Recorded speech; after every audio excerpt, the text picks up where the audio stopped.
The capital was defended valiantly. Heroes. Biggest win in a South Wales derby for over 60 years. I get the feeling this one might be a little bit more upbeat. Go on then, boys! Roll the intro.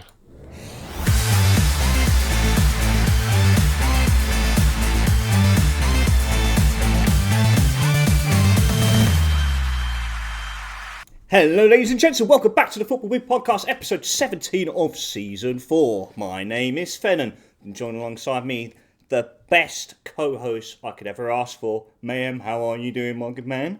I'm very good, mate. Yourself? I've had worse days, you know. Mate, I'm Imagine Dragons on top of the world. Nothing has on it. I'm beaming still from Saturday's result, as you can tell. Obviously, since then I've been back at work and had to endure, the good old nonsense that you get in a workplace. But that has not brought my mood down one bit. A huge, huge result for the Bluebirds on Saturday. But we'll get on to that. We'll save the good stuff for a little bit later on. Let's kick off with you, Mayhem, as we always do. It's been a frantic week for the boys in green as well. Starting off midweek last week with a 3-3 draw against Dundee. Surely, definitely wasn't the best game to watch. But you managed to bring it back. Obviously, you're in cup action over the weekend. But Celtic, again, being a little bit uncharacteristic with taking their chances. Even though it was a 2-1 victory for Celtic, it felt like it was by the scrape of their teeth. But look, share your thoughts. What took place? Yeah, and I think you've pretty much hit the nail on the head. Frustrating couple of games for different reasons. Obviously going to Dens Park, we knew it was going to be tough. We knew they were going to be up for it. Well drilled, well organised, and they've been on a good run. Obviously, a really positive result when Rangers went there as well. The previous games, there was always going to be up and at it. They're a different animal at Dens Park than what they are on the road. But not without frailties, and we see that when Dundee United went there and picked up a positive result, and that there's a repeat of that tonight in the last match of the fourth round. There's a Dundee derby, so be exciting to see who gets through into the final spot. But yeah, we started off brilliant. Greg Taylor whips the ball in. Luke McCowan on his return to Dens Park, a beautiful header back across the goal. 5 minutes in, and so it's been safe to say that Celtic haven't really clicked, especially away from home. I've spoken about it a few times. Really, that Zagreb result, and that's kind of spread through. But sometimes we have these blowaway performances, and we kind of see it at Ross County where we were just too good, and maybe thought here we could be onto something. But never really capitalised on the possession and the territory that we had a lot of the ball, but didn't penetrate enough, and certainly didn't take our chances when we had that emphasis in the game. And then we get a corner, late in the end of the first half, and they counter on us, move the ball really well. They get it to that Adewumi. And he cuts in and he buries it, takes it really, really well. And he gets them in at half time at 1-1. And again, you're thinking, right, let's get in, settle down, let's build it out. And to be fair, we do. We come out in the second half, controlling. We get the breakthrough again. Yang pops up with a collector's item. Scores a goal, which he's been in absolute desperate need of. And you think, right, here we go, we're back in front, let's kick on. Seconds later, they get to the byline, pull it back, hits Cardiff, goes in, own goal, and you just kind of think, no, I don't don't fancy this now. Like, it's just been a strange night where everything they seem to touch turns to gold. And the game was kind of petering. They started to get on top. They were certainly pressing us really well and forcing mistakes and starting to gain the upper hand. They get a corner, they whip it in. Austin Trusty, I think Brendan Rodgers kind of been lip read to say that he was weak as piss. And Donnelly, just overpowers him, gets up, heads it in 3-2. And at that point, you kind of thought, well, yeah, they kind of deserve this, to be honest. We've not been that great. And obviously, getting in front just reinvigorates them, gives them that life, gives them that belief, that desire to go and close everything down and battle. Obviously, their front two never stop, especially Murray. He's on and he hassles and he's awkward. And Austin Trusty he didn't have his best game, and I'm surprised after that performance that Liam Scales didn't come back in at centre half for the cup game. But Arnie Engels digs us out, hits a shot deep into injury time. For whatever reason, the defender thinks he can save it with his arm. It's outstretched. You feel a bit, he's not purposely gone to block it with his arm, but in this day and age, when you have your arm up like that and the ball hits it, it's only ever going to be one decision, and then Engel slots it away from the penalty spot, and you kind of think, well, we was in front twice, should we have done better? But then when you're behind in the 91st minute, is it a decent point? So yeah, that one was disappointing. Not the performance really that we wanted to see. And then the cup game rolls around real quick. We play a really strong team. I think in preparation to get everyone back and firing, ready for Wednesday night against Young Boys, which is a massive game for us. It's huge. Win there, and we'll progress into the playoffs of the Champions League, which is good, and it takes the pressure off going to Villa Park. A club that can afford to reject a £57 million bid for John Duran. So that's going to be a difficult task. So Young Boys is massive. We need to get that done. So we field a really strong team, and again start really bright. If Kuhn had taken a little less of a heavier touch, he could have been in on goal within seconds. Unfortunately for McCrory, that comes charging out. He takes a real sore one to the face. Kuhn's knee goes into his eye basically at full pelt, and he had to. It didn't look pretty. Yeah, he had to come off, and O'Hara come on. And then about the 7th minute, Killy have got a free kick and they whip it. Casper gets a small touch on it, hits the bar. We're on the counter again. Nicholas Kuhn driving up, lays it off to Maeda, 7 yards out, manages to pick the keeper, doing Maeda things. And again, I felt we were comfortable. I felt everything was. It was a much more improved performance. We were moving the ball really quickly, and early in the first half again, Callum McGregor, they back off him, give him room the edge of the box, and he fires one into the bottom corner, and you're just thinking, right, this is it. Let's go and kick on. And some of the chances in the first half, Kyogo's one, you expect the net to bulge. Hatati's one, where the ball's whipped across, he's 4 yards out, it bounces and he blazes it over. They're absolutely gilt-edged. And we passed them up and we pay the price, because down the other end, the ball flicks off of D's hand and lands at Wales' feet and he buries it. I think, obviously, at the time, I'm absolutely seething because I'm screaming it's handball. It was a poor goal to concede as well at the same time. Scrappy goal. Yeah, on reflection, that the right decision was made. He doesn't control it; it bounces away. That's the law. And the refs get something right, which is unusual.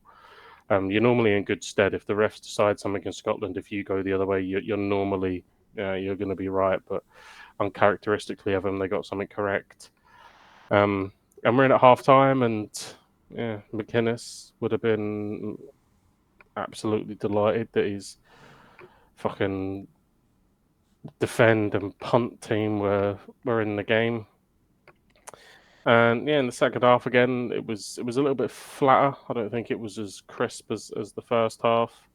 But Nicholas Kuhn again, the difference, just cutting in off that wing, dazzles pass, pokes the ball through to Maeda, and he just casually slots it in as if he's a 35 goal a season player. Just Yeah. you're wondering where that composure is all the time, because sometimes it looks like he gets his right foot confused with his left foot. You know what I mean? And this time he's absolutely a cultured finish into the corner. It Um, looks so elegant as well to watch how his body opened up, and you're thinking, yeah. oh, fuck, it's on its right foot, though. I don't even know which one's his stronger foot. I think his right is his stronger foot. I'm not quite sure. I always thought he was left footed, but You could be right. I could be I wrong. digress. I don't know. But yeah, we get the lead back and we have a real good spell. Nicholas Kuhn hits the bar. Hattati has a wonderful shot just after that, and the keeper's lucky. I think that he's on that side of the goal because he's just got up from the Kuhn shot and he makes a really really good save.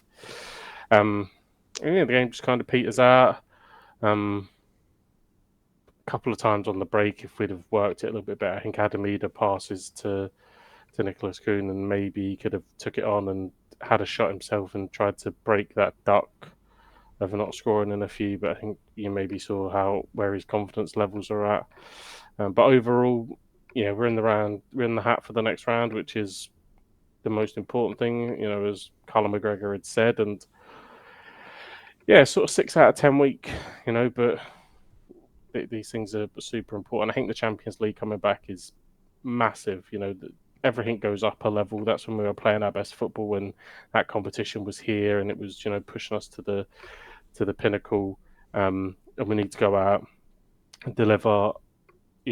Some of our early season form Yeah. against young boys, see them off, and then kick on out of January. Get an absolute free shot at Villa at the end of the month, and see January off and end it. A good, whatever, double digits away from them, and then just see the rest of the season out, see if we get in the playoff and see how viable it is, whether or not we can continue that European journey, and hopefully as well have Katie up the road and potentially a winger. Obviously, there's still a lot of rumours around Kyogo as well, whether or not he's going or staying. Atlanta, obviously from the MLS, are linked. I've heard Rennes being linked as well with a potential swap deal for Jota mixed in there. So yeah, that's important. And then whoever the winger may be, again we've heard reports of Louis Barry. I think there's a Norwegian winger whose name just sounds like he's throwing up vowels, so I'm not even going to attempt. Yeah, the one that we mentioned last week from Sarpsborg. Yeah, Again, still in the rumour mill. Of course, you had the Lewis Palmer deal that unfortunately fell through earlier this week as well. But, I mean, well, what are your thoughts on Louis Barry? I saw that name pop up. Obviously, he returned from a successful loan spell that he had at Stockport. Would he be a name that you'd be happy to see on the books of Celtic? but I think there was a lot of hype around this guy, and it's kind of faded away a bit. Um, he's spoken of very highly by people that have been in and around that Villa setup, and we're certainly not going to turn our nose up because a player's been playing football in League One, because you know we found Matt O'Reilly there, so we're not going to be snobbish about that. And I think he suits what we need. Would he come in if we were to get him in January? I don't think he would come in and expect to be a starter. I think he would grow into that role. I think it would probably only be a loan deal, if I'm honest. I don't think Villa are really ready to Yeah. let him go. Mm. Um, so I think again, Villa may be happy to let him come up and play some football up here and get a little bit of experience. I think probably again their main concern will be how much playing time does he get, because obviously Daisy Maeda is obviously going to be you know take priority on the left, so there may be some sticking points there.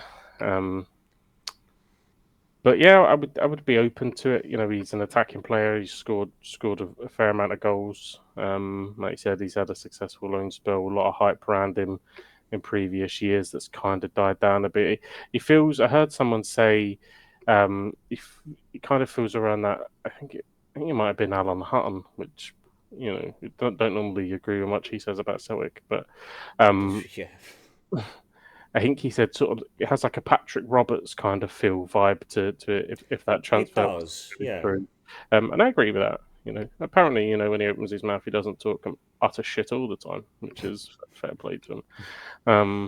Fuck's But sake, Hutton, stop being so bloody modest, will you? but yeah, and I think it would make sense for us to, as long as we understand that it's going to be a lot of minutes from the bench, and it's going to be that kind of growing role.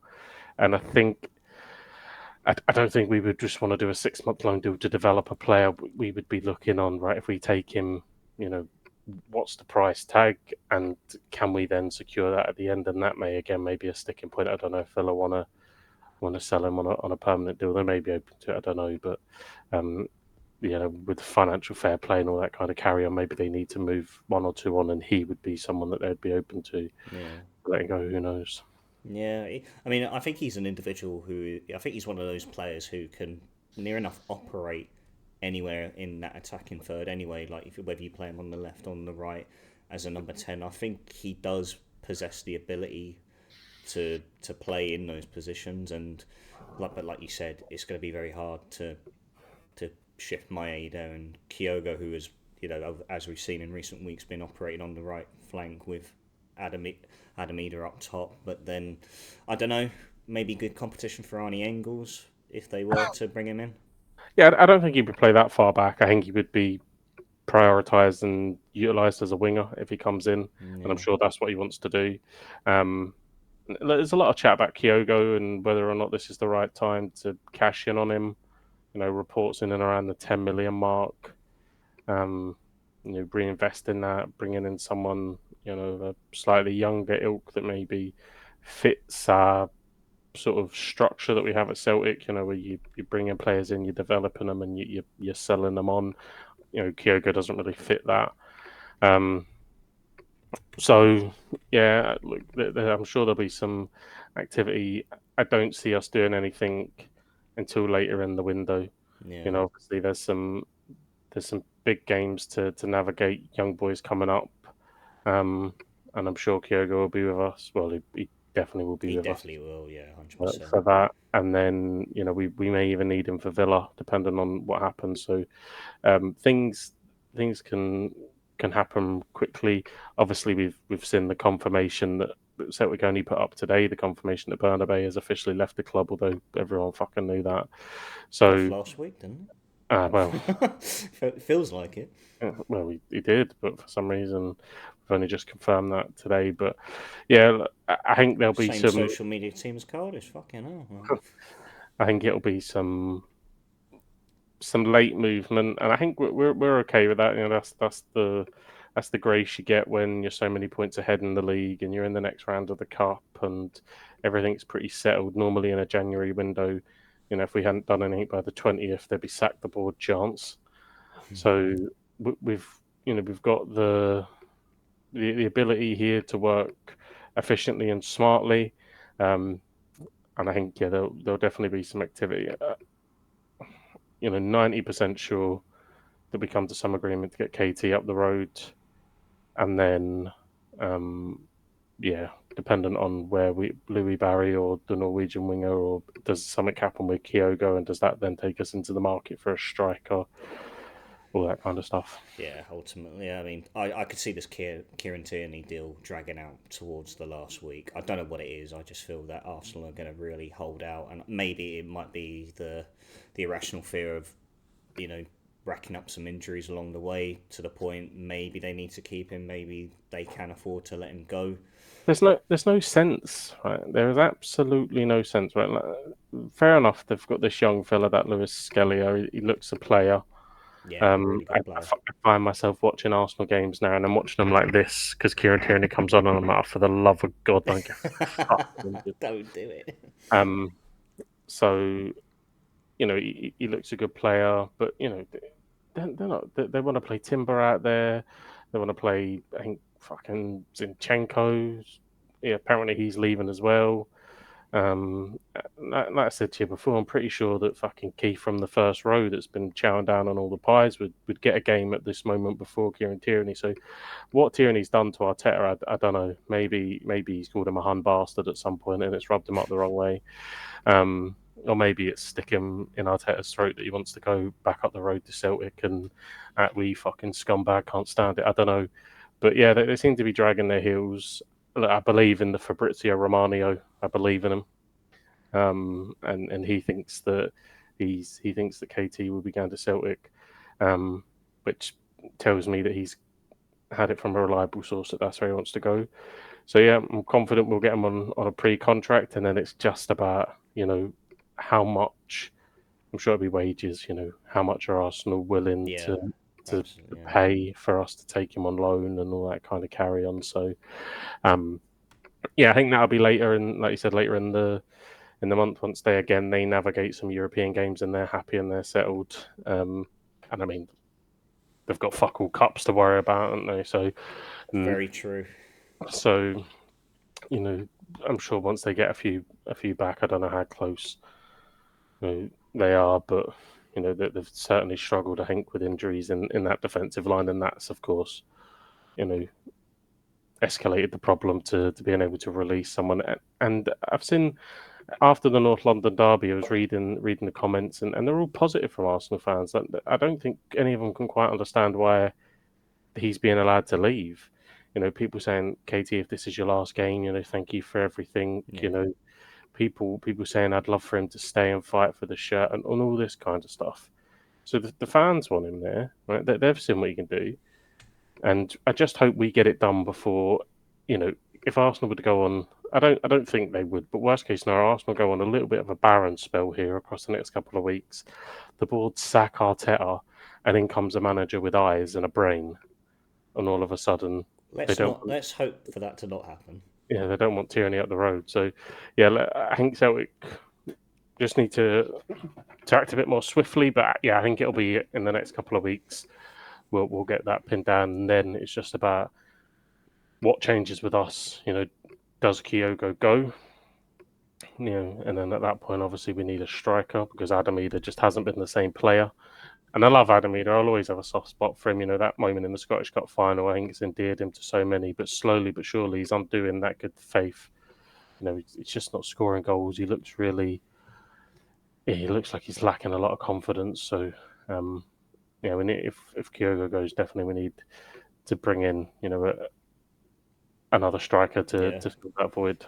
100%. No, he's got to be kept on his toes, and like you said, there's only so much sentiment you can have towards a player till it gets to the point where it's like, well, you're actually not contributing anything at the moment, and yeah, no, he 100% needs to be kept on his toes. And going back to performances, seeing them go 2-up against Dundee, it felt like they didn't quite hit second gear as it was in the Kilmarnock game. And when those chances come, you've got to take them, and it's going to be huge. And I'm more than confident that Brendan Rodgers will reassure that to the boys. And when it comes to when you're in Champions League action again against young boys, like the level will go up.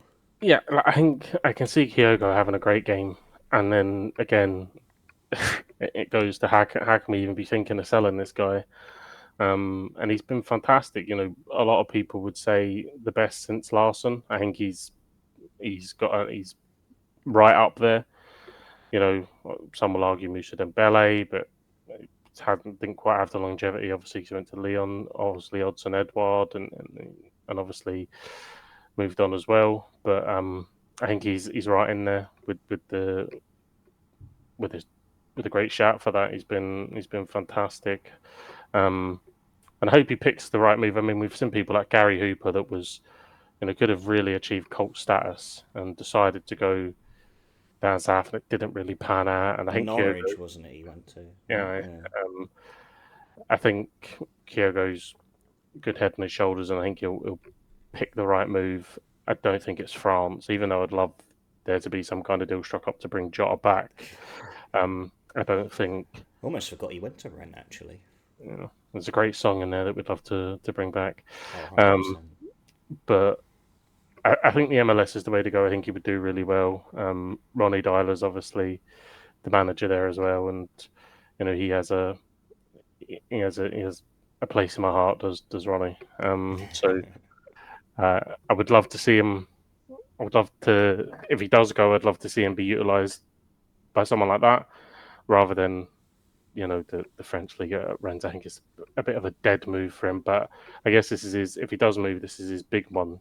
Where is he going to be more financially stable? And if he sees that maybe in France, then good luck to him. But yeah, I can see a real big performance coming from him. Yeah. He normally raises his level for these games. Yeah, and I think come the end of that night, we'll be teary-eyed if these links keep coming around. But let's enjoy him while we have him, and let's Yeah. hope for a real big performance. He hasn't hit his normal heights. Certainly he's missed a lot of chances this season. It hasn't been as clinical as he has in others. So let's hope for a return of the Kyogo of old, and he bags a couple, and we wrap up this playoff. Yeah, and this week will be the right time as well. I mean, you're looking at the anticipation of this game, and this is Celtic's best opportunity of getting into the knockout phases as well. And Oh, it would, 100%. yeah, 100%. And so you don't want to leave it till the last game. You don't want to leave it going down to Villa. Really strong at home. Like we said, really good players. Like we stressed before, they've just rejected £57 million for their second striker. So, it's going to be a tough ask going down there. The Battle of Britain's are always great games, so there'll be a cracking atmosphere there. Be nice and hostile. But you don't want to leave it to that game. You want to get this done, dusted in front of 60,000. The atmosphere will be brilliant under the lights. It'll be a special night. Let's make sure we get over the line, get a positive result, and then we get a free hit down at Villa Park, and whatever happens, happens. And yeah, I'll be in Birmingham for that. Not the game, unfortunately, but I'll be there. you'd be in Birmingham, will you? Yeah, I'll be in Birmingham. Happy days. Is it tomorrow night you play Young Boys, or is it Wednesday? Wednesday. Thank God I can watch the Cardiff game tomorrow. Happy days. I think. Let me top fan. Let me double check that. I'm pretty sure it's Wednesday. Fact checker. 22nd. Yeah, Wednesday. Never in doubt. Cutting edge reports. Is it time to move on? Are you ready? I don't know if I am. I really don't know if I am. Are you ready? Born I ready. asked you last week 4 points taken from the Jacks at the start of the season. Would you have took it? You said I would have ripped off every limb on your body. Well, I think you may have done, because I see a lot of limbs. Well, you got no legs, Lieutenant Dan. They were flying all over. What a performance! Mainly the second half. I messaged you at half time and I said that's a half to build on. But a real emphatic, clinical 20 minutes in the second half that took the South Wales Derby out of reach of the Jacks, the biggest win in over 60 years. We didn't get a hat trick, which we're a little bit sad about. But I mean, these games, they're special. They don't come around all the time, and these kind of results in these games certainly don't. It's normally tight. So, yeah, take us through it. Talk us through. I mean, you hit the nail on the head. Like, honestly, it was. I mean, if we talk about the build up of the game, it was very emotional going into that game for a lot of reasons. Obviously, we had protests prior to the game surrounding Vincent Tan and the board. And then this past Thursday, Omer Riza sadly lost his dad. And so that it added extra meaning and purpose as to how important this game is to us. Yeah, And look, we'll take this. That obviously, this will never reach his ears or anyone at the club. Obviously, we pass on our condolences, and that's echoed throughout the whole fan base. And you see that passion. He's a fiery character anyway, and we'll get on to some other bits. But yeah, you see that passion. I heard a quote as well where they were talking about, he was like protest, but once you're in the stadium, back the team. He's starting to sound like someone that gets it. Yeah, And no, I 100% agree. I really do agree. I don't know, I think we really needed to be patient with him. And of course, things aren't perfect right now. I mean, they based feel off of perfect after that result, though, didn't but they? you know what, and I'll get on to that. Like, I mean, I'll start off with the game. They're highly emotional. Didn't really know what to expect, and that's always the case with these games in the build up to it. You know, throughout the week, you're watching highlights of past results. You know you're going through social media, and you're getting you're just seeing utter gub from the other side. And yeah, no, going into that game, I was just a fucking bag of nerves, man. Absolute bag of nerves. And I, honestly, where I watched the game, I surrounded myself with the people that I felt I needed. I needed family around me. I had my darling fiance around me. I had Stuart there, Kian, Aaron, Richard came in from the second half as well.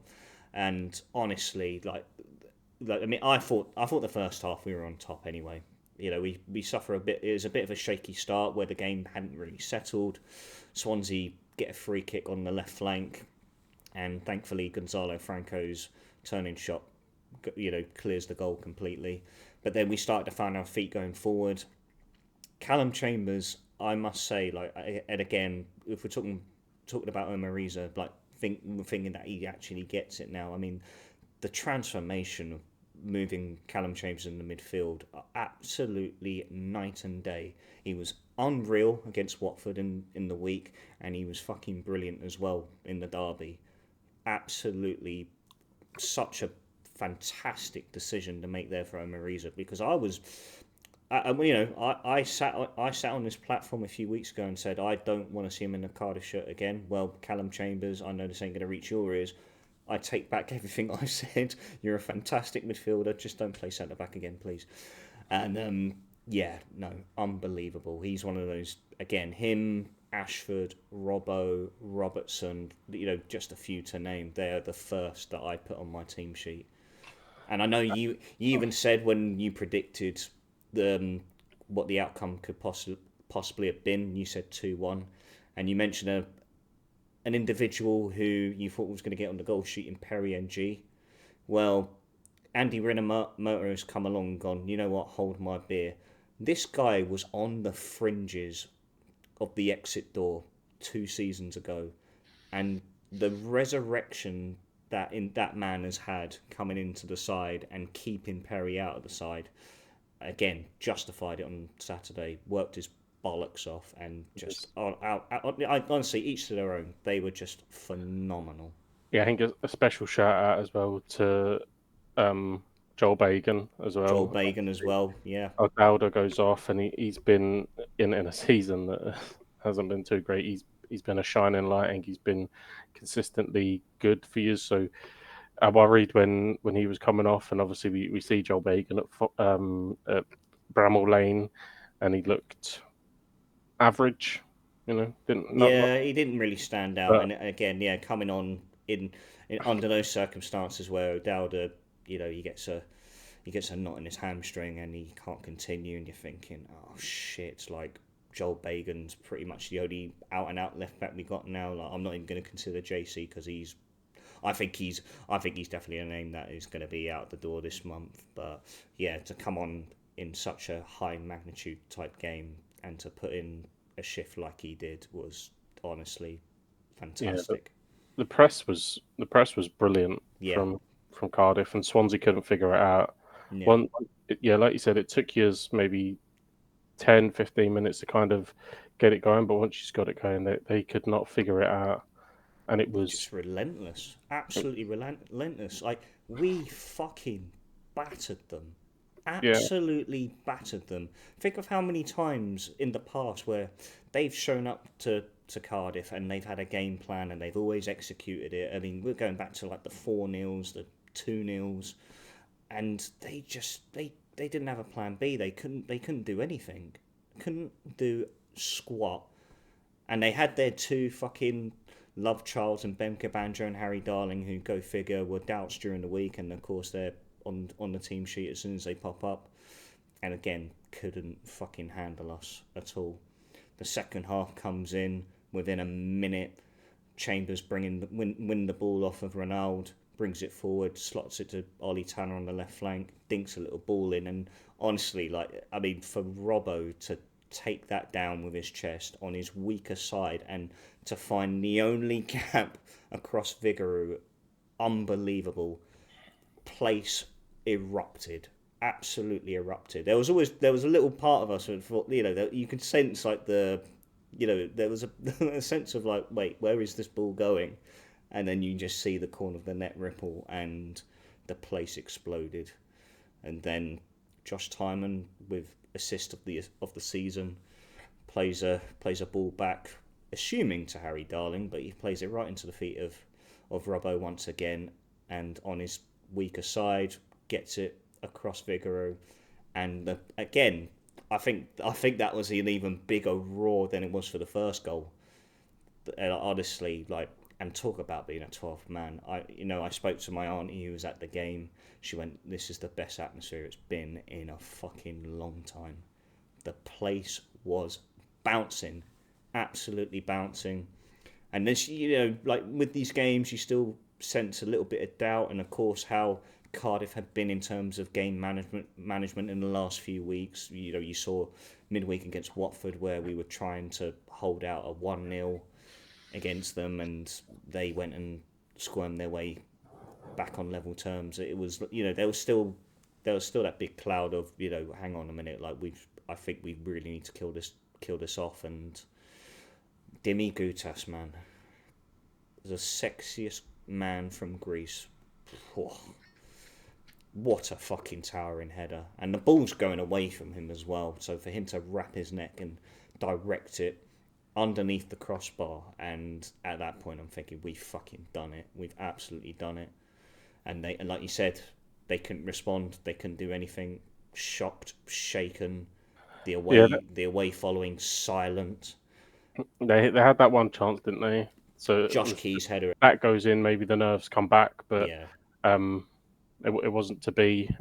Thankfully, I mean, I don't know if he's gone for the corner or he's gone to head it back across, but he doesn't sort of get either right, and thankfully it goes past. But yeah, I was trying to. I don't remember Jack Hannock having to make like a huge save or really do anything, and I think that's got to be such a massive frustration for Swansea, but such a one of those performances where you look back and you think we probably could have played without a keeper today because he had to do absolutely fuck all. The press was so good. Like you said, Renamotor at right back was so powerful, full of running right to the end. I think he was bursting down the line on the 89th minute. Like, guy's fitness was incredible. Rosy in the middle, and like I said, I was buzzing for you.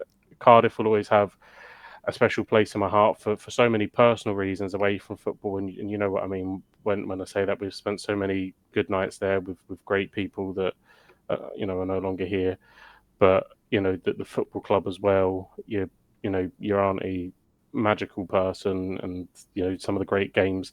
I feel a little bit lucky that I've seen Cardiff in the Premier League, and that's something that I've been there and I've seen them, and the stadium. Yeah, it's a wonderful place. I've seen them. I was obviously in their way in, but I've seen them be promoted, and we've gone through these milestones, and I was buzzing so I can only imagine what you were like, but I was fucking buzzing with the performance, buzzing with the fact that I backed Ollie Tanner to be involved in some way because that's what he does in these games, and he gets an assist, even though if he doesn't score, he will provide. Even though the ball, he gets an assist, but it's really all Robbo's work. But he's still involved. Still there.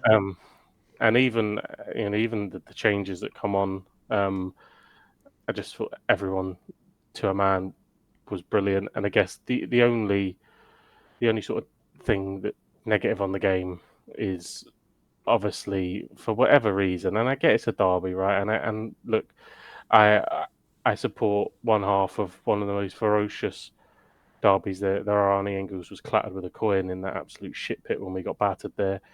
But there's got to be a bit of respect, right? Because Franco knows what he's doing when he clatters into him. The guy's just lost his dad. And I think the ref could have had a little bit more sense and just booked him. Like, he doesn't get to him. he gets held back. None of the players get sent off for all the handbags that happen. I think the ref could have shown a wee bit more, common sense there and just booked him and told him to settle down. I think they both should have been booked. To be honest, I think they both should have been. But Um, I think it's mainly, I mean, again, going by the book. Like Riza comes onto the pitch, gets in his face, and obviously he's dragged back by everyone on the bench. But that really just goes to show the mentality of that fucking rotten club known as Swansea, mate. And they wanted a reaction because they couldn't fucking do anything with the ball. And yeah. what's the next best thing? You pick on the most emotionally delicate individual in that game, and that was Omer Riza. And yeah, like I'm he was always going to react. I'm a little bit sad someone doesn't absolutely clatter through that prick when the ball's back in play. Absolutely fucking level him. I'd love to see Rawlsy just absolutely Yeah, flatten. But yeah, just such a, and like I said, look, I love derbies. I love the intensity. I love watching them. I love the South Wales derby. I love Birmingham Villa. I love the ones where there is proper hatred. But it produces the best ones 100%. None of this fucking touristy Liverpool United shit. I don't care who that pisses off. It's a fucking tourist game, right? So North London derby tourist game. Fuck off, right? But these ones, still with the spice, still with the hatred. But there's a line. That there is a line that there's no need to do that and get involved in that and just have a wee bit of respect. The guy's lost his dad and he's chosen to be there. exactly. It was in such bad taste. And of course, and you're already charged up. The derby's going to do that to you anyway. You've just had that. Of course, I think he would have reacted just in normal circumstances, probably not to that degree. But like we said, he is a fiery character. He is Yeah, passionate, but there's absolutely no need for it. like I said, it doesn't surprise me. This is their mentality.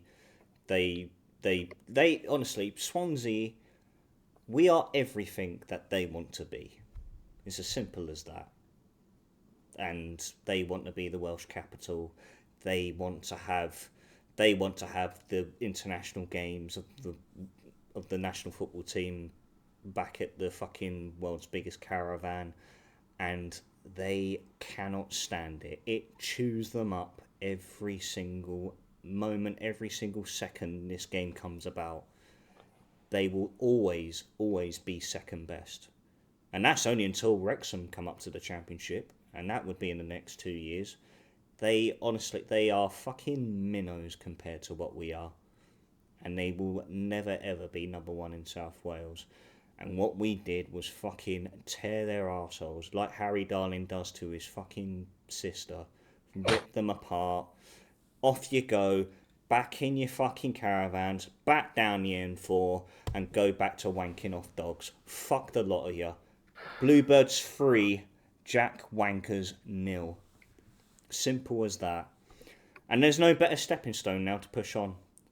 I mean, Yeah, and again, very, very unselfishly, I really hope Omer Riza takes the time away to be with his loved ones after what has taken place. And I wouldn't be surprised if I would be surprised if he's not at the Den tomorrow night, and rightfully so. I think like to be at that game on Saturday, 48 hours after losing who I can imagine is one of the most special people in his life.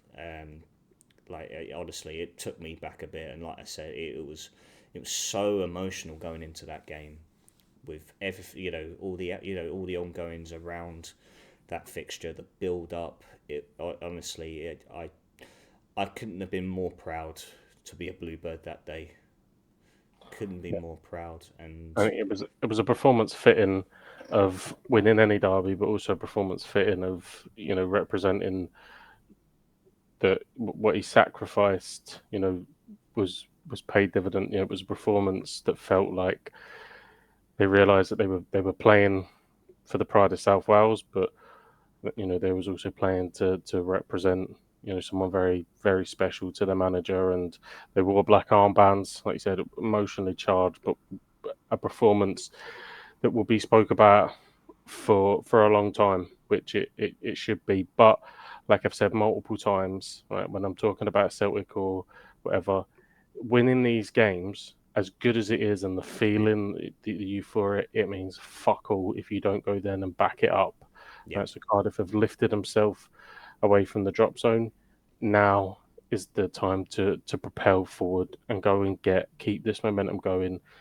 Keep the positivity rolling. Millwall up next to Hull. I've just gone and got a result there. So go there. Hopefully there'll be a decent backing. I know it's a Tuesday night game, and but it's not that far really in context to where Cardiff would have to travel for basically every game. You're only sort of across the bridge and into City. So hopefully there's a big following that goes down there to cheer him on, and another positive result, and time to dispel these fears of fucking Stockport away. Oh, fuck me. At least Louis Barry ain't there anymore. He's But gone. no, there's a real strong sense of togetherness amongst the squad right now. That's the thing I love most about Omer Riza, where he's managed to get everyone united and on side with what his vision and his plans are going forward. I imagine he's definitely going to be here for the long run, and I hope he is as well. I really want things to work out under Omer Riza, because he just, like I said, I think we played much better football. They said Again, in the game, who did they say in the game that they offered the job to, but he didn't want to take it till the summer? in the game, I don't know. I They didn't said, hear that. yeah, they definitely, because I tried to rewind and hear the name. Um, It wasn't like someone like Slavan Bilic, was it? I don't think so, but they said they'd offered him the job. Okay, but he Um, wanted it in the summer. yeah, he didn't want to take it now, but he'd be interested in the summer because he wanted the full pre-season with Cardiff. Okay, I mean, I didn't hear it. I guess I don't know if that was via play, not like giving us the right commentary, which I'm sure they did, because the championship games on Viaplay are always in English. So, but I was watching it on Sky Sports, so maybe it was different commentators. perhaps so. But no, I'm not too sure. But like I said, I Tell think us in the comments. There we yeah, go. yeah, yeah. Comment down below. Comment down That's, below. that's the engagement piece. I don't want But to then take. again, I'll probably see a name pop up and think, "Oh yeah, actually, yeah, you're right. I remember this. I remember his name being mentioned." But no, I want things to work out for Omer Riza. I really do. I was never overly against his the decision to have him until the end of the season. I did say at the time that I felt he did deserve it, but I just felt results didn't go his way, and that was always going to bring the optimism down in terms of who would have been the right man going forward. But like I said, there's a true sense of team spirit, and like I said, from Saturday, there's no better stepping stone now for us to go and push on Yeah, and yeah.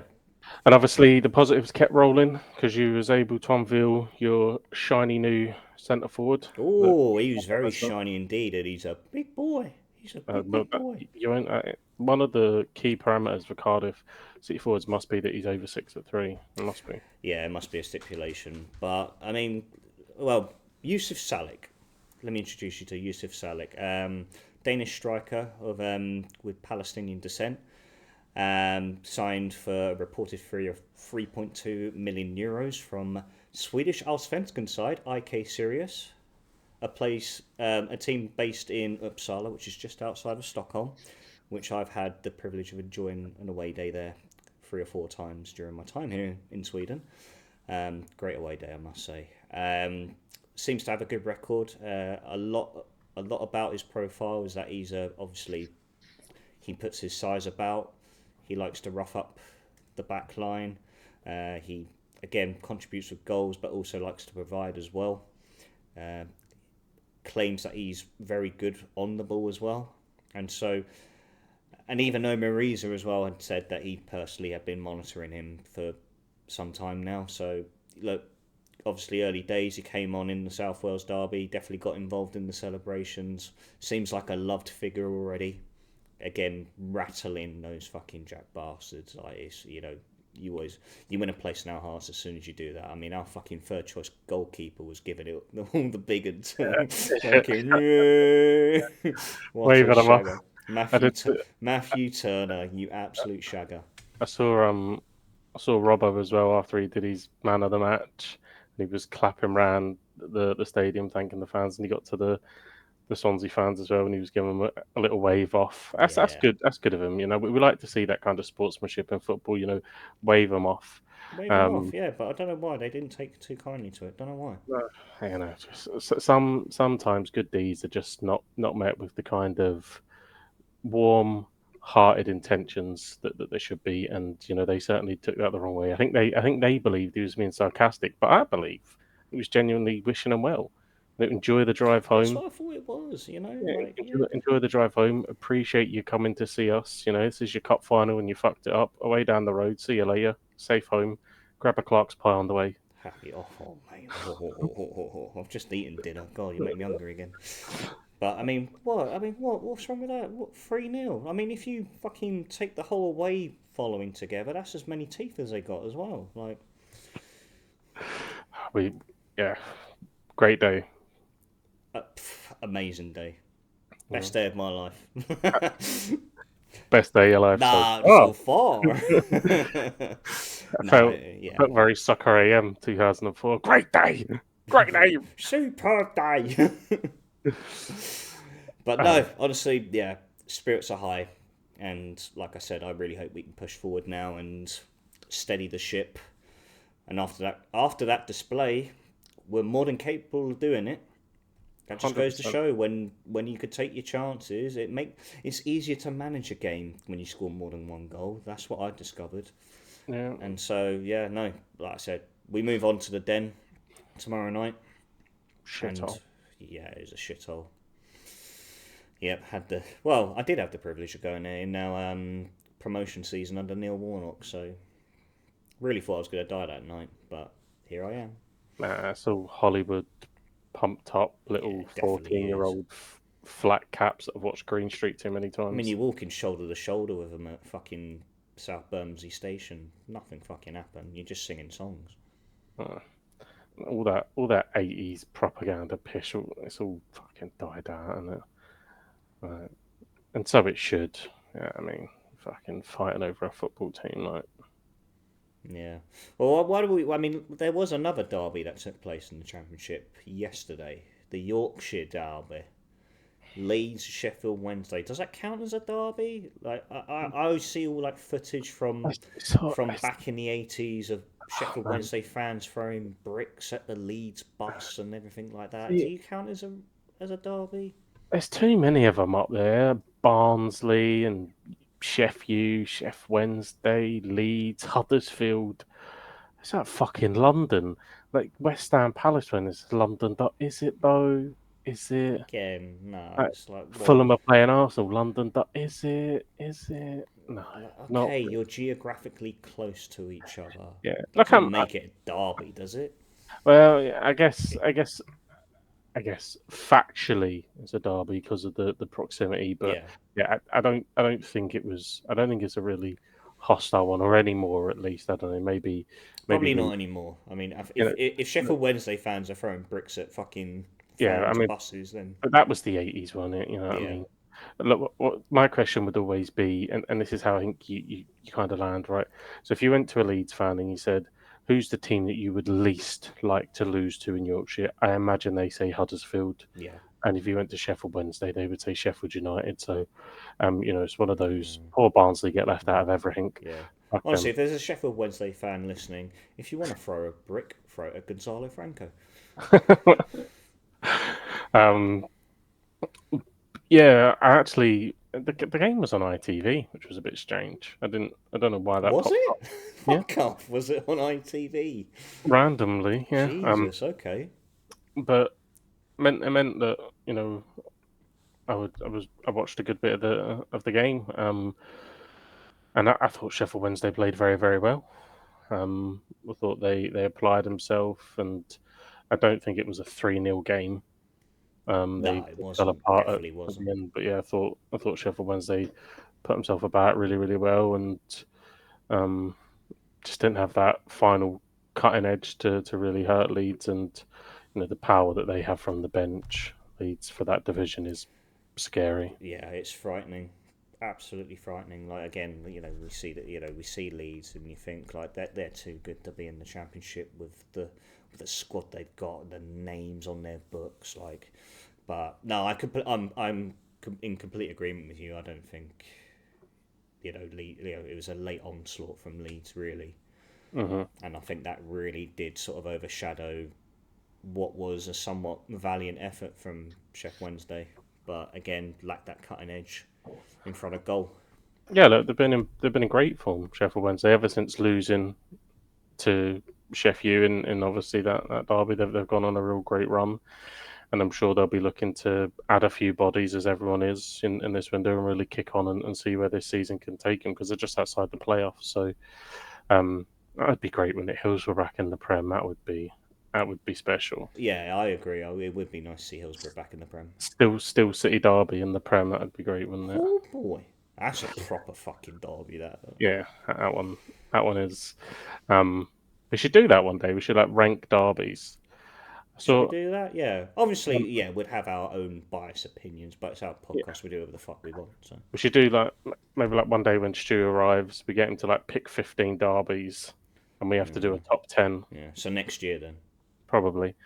Um, and I guess to avoid bias, we just keep it to we keep because I'm always going to put the Glasgow Derby top. I'd personally So put the Glasgow Derby top as well. I think we could just keep it just the English derbies because again I think there's a lot of underrated ones. I don't particularly rate the Dundee Derby to be honest.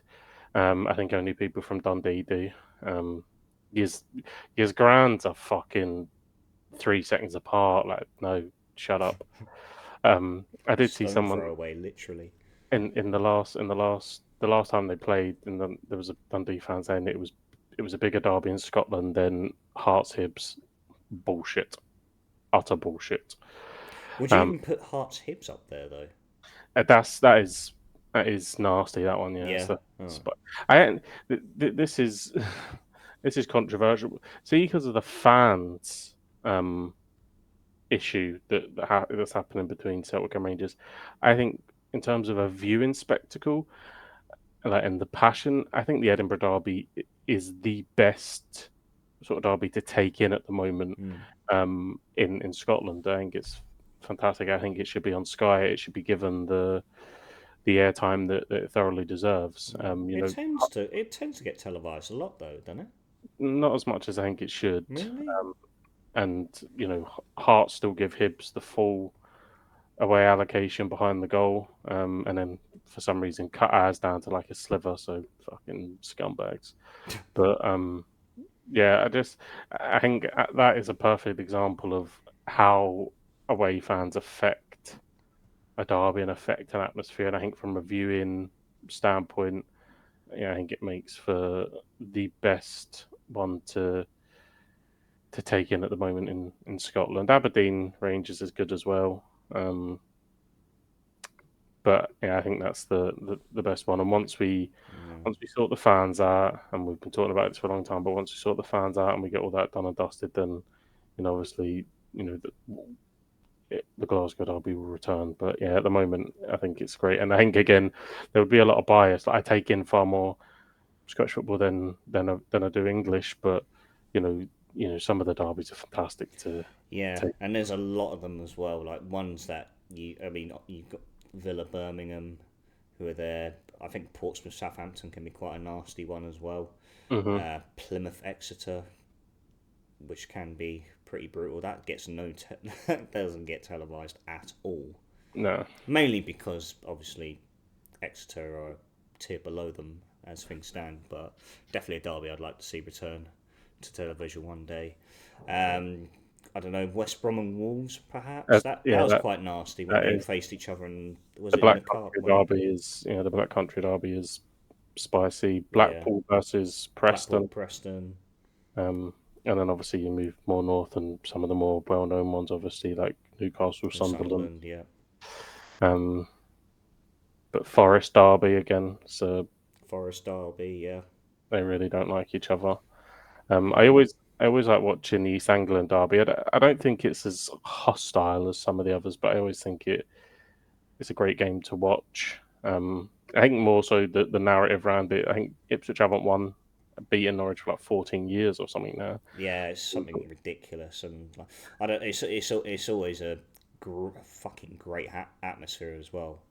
Yeah, so I think there's something there where we could, like we said, pull together like 15 of them, and then what's your top 10, and there could be something in that. But That'd be a let, nice little segment. I'd like that. Yeah. let us know. Let Um, us know. Yeah, we absolutely. we could go on to recap the Prem, but this episode's not about the Prem. Don't really give a shit. Liverpool won, Arsenal drew. That's all you need to know. Liverpool going to win the title. We move. Yeah, City pasted Ipswich 6-0. Yeah. That was it, really. That Uh, was it. Honestly, I did. Part Moisey got his first win though. That was nice to Moisey see. did get his first win against Tottenham, and I mean, I don't really know what to say right now about Spurs. They just, Yeah, I think there might be no active Australian Premier League managers very soon. yeah, I think we talked about the stubbornness of Ange, and I think they've just got to accept that it's his way or the highway. And Look, they're decimated with injuries, but you can't be 3-0 down to. You cannot be 3-0 down to Everton. no, Like you just can't. Um, so yeah, I don't know. Like I said, I think he'll be given the grace of can he get to a cup final because they fucked up with Mourinho. But I think if Liverpool turn that round at Anfield, they sack him. yeah, Um, and yeah, that's is what it is. The league position speaks for itself. So, but yeah, that's really all we need to say on the Prem. Fuck it, tourist league. It yeah, was it is. all about it was all about the South Wales Derby. Even really, what Celtic was doing was on the back burner. As soon as as soon as I watched that game and see that result, I knew that today was going to be about one thing, and rightfully so. And we've had plenty of pods where we've been able to gush over the boys in green and white when they've produced in Derby. So it was only right that we did it for the Bluebirds. 100%. And I'm absolutely taking credit the fact that I did stick a wee fiver on Swansea. So You um, did. Oh, I completely forgot to I mention had that. I had to bring the hoodoo in, mate. I had to bring it, and it fucking worked beautifully. So absolutely I'll confirmed. make it up to you on the stag. I was going to say on the stag do, Yep, you got a pint on me for sure. just the one. 100%. Mate, I'll get you 10. Oh, It's dear. your stag after all, mate. Like, Right. we're going to do everything possible to make sure you have the best stag possible. I Um, think but I think before we sign off as well, I've got to give a special shout out, and I will show this to him when I next meet him on Sunday next week. My Swedish tutor, Ludwig, within half an hour after the full time whistle went, he sends me a screenshot of the scoreline, and I'm like, fuck it, he hates the fucking Jacks. Ludwig is a bluebird. Ludwig is a bluebird. a Brilliant. sweet shooter. My tutor, yeah. Yeah, I have Fair a play. tutor. Yeah, I've got to learn the language, mate, yeah. Okay. How do you say Swansea are shite in Swedish? Swansea jävla skit. Beautiful. Yeah. That feels like Gonzalo Franco jävla fita. a beautiful way to finish it. Yeah, so if there's any Swedes tuning in, you'll know what I'm talking about. Mayhem, thank you ever so much for this evening. Great to share this episode with you and to really just rub salt in the wounds of some sore fucking wounds of the Jacks. Pleasure, mate. Their heads are lost, and we're on the up. Fucking up the Bluebirds. Ladies and gents, thank you very much for tuning in. If you are new to the Football Big Podcast, you can check us out on all audio platforms, including Spotify, Apple, and Audible. If you're watching us over on YouTube, don't forget to like, subscribe to the channel if you're new, and ring that bell for notifications. And until next time, ladies and gents, I bid you all good night and a star.